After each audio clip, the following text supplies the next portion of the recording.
The while loop is the classic loop in C-based languages. But after you've looked at a few, you'll realize that a pattern begins to emerge. That you always have to deal with the same elements. Regardless of what code you put in your loop, whether that's one line or 100 of them, you're dealing with setting up an index to keep track of the loop, and you have to do that outside of the loop itself.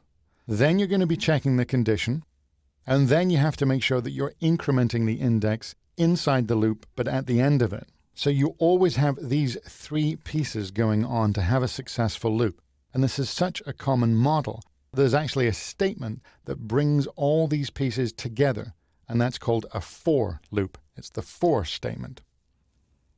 It still follows that same basic if statement format. We've got the word for, we've got the opening and closing parentheses, we've got the opening and closing curly braces. But there seems to be an awful lot going on inside these parentheses.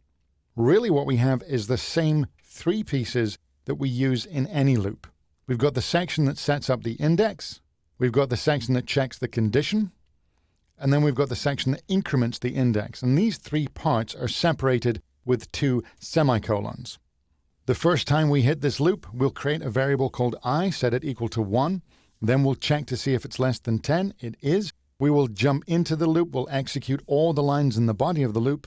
When we hit the closing curly brace, we'll increment the index, we'll check the condition again, and we'll keep on looping until that condition is no longer true. The great thing about this is it's really readable. Everything about the loop is right there at the top. You don't have to look outside the loop to find the index being set up, nor do you have to scan inside the loop for the increment to make sure that's in the right place. So it's a very clear and straightforward way of setting up a loop. You'll probably find this is more common in any code that you'll find online or in books. And you will find that while loops and for loops will take care of most of the manual looping that you'll ever need to write. And these are the same across all C-based languages. Now there's one more loop I'm going to explain. You won't see this an awful lot, but you will run into it from time to time. It's the do or do while statement.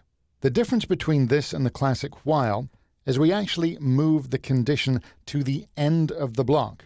And the format usually looks a little weird because it doesn't match anything that we've seen before.